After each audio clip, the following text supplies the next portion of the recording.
सावित्री देवी 75 साल की हो गई है। सावित्री देवी के 3 पुत्र हैं। सावित्री जी के पति का देहांत तब हो गया जब वो 55 वर्ष की थी। सावित्री जी एक छोटे से पुराने घर में रहती है, जिसको उनके पति ने ही बनवाया था। तीनों बेटे उनके साथ तो नहीं रहते, लेकिन ऐसा एक भी दिन नहीं रहता जब वो उनसे मिलने या उनकी सेवा करने नहीं आते हो। तीनों की पत्नियां भी दिन में आती है, यानी यूं ही समझ लीजिए कि उनका घर कभी खाली नहीं रहता, कोई ना कोई वहां उनकी सेवा चाकरी में लगा ही रहता है। 3 बेटों ने अलग अलग अपना घर बना रखा है। सबकी अपनी पर्सनल लाइफ भी है और परेशानियां भी है। आदमी चाहे कितना भी बड़ा बन जाए, उनकी परेशानी कम नहीं होती। अमीर से अमीर इंसान को भी यह परेशानी होती है कि वो अमीर कैसे बना रहें। तीनों बेटों ने कई बार जिद भी की मां उनके साथ जाकर वहां रहें, लेकिन उन्होंने कहा कि वो यही रहेगी। उसी घर में उन्हें और कहीं चैन नहीं आता है। आप ऐसा बिल्कुल मत सोचिए कि यह तीनों बेटे बड़े सुपुत्र हैं, इसलिए यह अपनी मां की सेवा में लगे रहते हैं। तीनों बेटों को उनसे ज्यादा प्यार या लगाव की असली वजह कुछ और है। वजह है उनकी मां का एक बड़ा संदूक, एक बड़ा लड़की का संदूक जिस पर ताला लगा है। यह संदूक इनके जीवन में बहुत अहम भूमिका रखता है।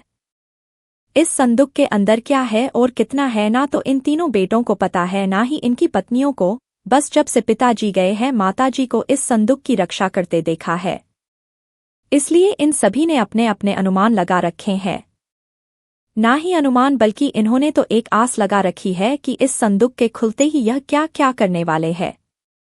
सावित्री जी उस संदूक को छोड़कर कभी नहीं जाती। कभी जाती भी तो अपने कमरे में बड़ा ताला लगाकर ही बाहर निकलती। वो सिर्फ थोड़ी देर में ही वापस आ जाती। 3 बेटों और उनकी पत्नी की उस संदूक पर नजर ना जाने कब से है। सबने अपनी तरफ से अपनी अपनी कोशिश भी करके देख ली मां को अपने साथ अपने घर ले जाने की, ताकि मां के साथ उनका संदूक भी वहां से हिल सके। और फिर जाहिर सी बात है, जिसके घर में मां रहेगी उसका संदूक।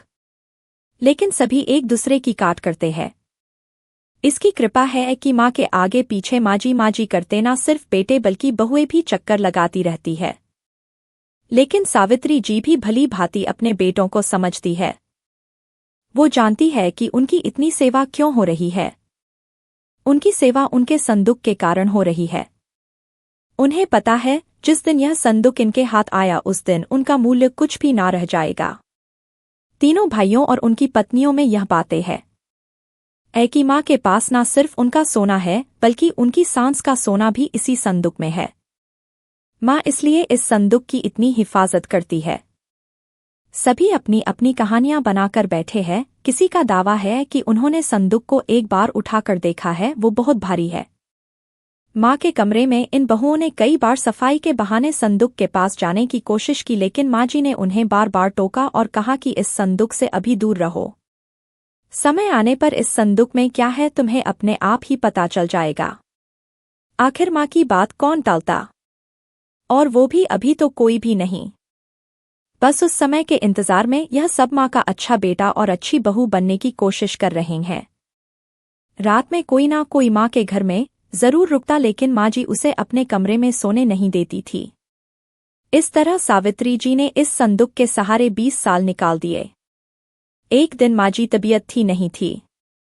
अक्सर जब तबीयत बिगड़ जाया करती थी तब उनके बेटे उन्हें अस्पताल ले जाने का कहते थे, लेकिन वो उसके लिए भी राजी नहीं होती थी। वो कहती थी कि डॉक्टर को यही बुलवा लो।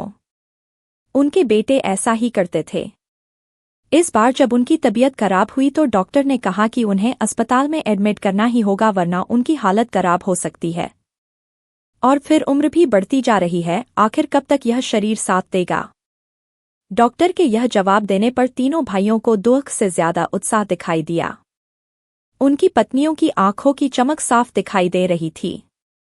सावित्री ने उन्हें कमरे के बाहर ठुसफुस करते सुना। तीनों इस बात पर चर्चा कर रहे थे कि मां के जाने के बाद संदूक में जो भी है वो आपस में बांटा जाएगा, सबको बराबर बराबर मिलेगा। सावित्री जी ने जब यह सुना तो उनको अंदाजा लग गया कि अब समय हो गया है इन सबको यह बताने का कि आखिर इस संदूक में क्या है। उन्होंने आवाज लगाकर अपने तीनों बेटों और बहू को अंदर बुलाया। सबने आते ही कहा माँ अस्पताल चलते हैं, आप वहां जाकर ही ठीक होगी। माँ ने कहा कि पहले वो जान लो जिसके लिए तुम सब इतने सालों से चक्कर लगा रहे हो, उसके बाद तुम्हारी मर्जी। इस संदूक में तुम तीनों के लिए मेरे पास कुछ है जो मैं तुम्हें आज देना चाहती हूँ। माँ ने अपने तकिए के नीचे से एक चाबी निकाली और धीरे से खड़ी होकर संदूक को खोलने के लिए नीचे झुकी। वहां खड़े सभी बेटे और बहुओं की धड़कन तेज थी। आज उनके बरसों का इंतजार खत्म हो रहा था। माँ ने संदूक खोला। संदूक में 3 अलग अलग कपड़ों में लपेट कर कुछ रखा हुआ था। सबकी आंखें बड़ी आश्चर्य के साथ उस संदूक की ओर ही थी। माँ ने कपड़े में लपेटा हुआ सामान आकर उठाने को कहा। तीनों बेटों ने एक एक सामान उठा लिया और उसे खोलकर देखा। कपड़ा खुलते ही कमरे में मौजूद हर एक इंसान का मुंह फटा का फटा रह गया। उन कपड़ों में से निकला एक भारी पत्थर। तीनों के हाथों में था एक एक पत्थर। यह क्या माँ, इतने दिनों से तुम इन पत्थरों को संभाल कर रखी हुई थी और हमें बेवकूफ बना रही थी। हमने सोचा तुमने गहने संभाल कर रखे हैं। माँ ने कहा, मैंने तुम्हें कब बेवकूफ बनाया? और गहने तो थे, बहुत थे, लेकिन कब किसके लिए कितने बेचे इसका मैंने हिसाब नहीं रखा। जब तुम्हारे पिता आखिरी समय में थे तब हमारे पास कुछ नहीं था। तुम तीनों ने शादी के बाद ऐसा मुंह फेरा। क्या तुम्हें पता है कि किस अभाव में उनका अंतिम समय गुजरा? पर उस समय भी उन्होंने तुम्हें कुछ नहीं कहा। उन्होंने उस समय भी मेरा सोचा। उन्हें पता था कि उनके जाने के बाद उनके बेटे मेरे साथ भी यही करने वाले हैं। इसलिए उन्होंने मेरे लिए इस संदूक का उपाय खोजा। देखो कितना सही उपाय दिया था। तुम लोगों को बेवकूफ बनाना या तुम लोगों से सेवा करना ना उनका मकसद था ना मेरा। वो तो चाहते थे कि उनके जाने के बाद मैं अकेली ना रहूं। बेटे मेरे साथ हो मेरी आंखों के सामने, बस यही इच्छा थी। अब मैं शायद ज्यादा ना रहूं, इसलिए मैंने तुम्हें सच बता दिया। सभी बेटे बहू अब कमरे से बड़बड़ाते हुए और गुस्से से निकले। करीब 1 घंटे तक माँ के कमरे के बाहर ही सब एक दूसरे पर अपना गुस्सा निकाल रहे थे। बहस हो रही थी कि अब माँ को अस्पताल ले जाना है कि नहीं, और ले जाएगा तो खर्चा कौन उठाएगा। माँ जी अपने बिस्तर पर लेटी हुई सब सुन रही है। आपको यह कहानी कैसी लगी हमें कमेंट कर जरूर बताएं। इसी तरह की अच्छी कहानियां आप यहां पर पढ़ सकते हैं। यहां उपस्थित शिक्षाप्रद कहानियां आपका मनोरंजन करने के साथ दिशा भी देंगी। तो बने रहिए हमारे साथ और हमारे प्रयास को सफल बनाएं।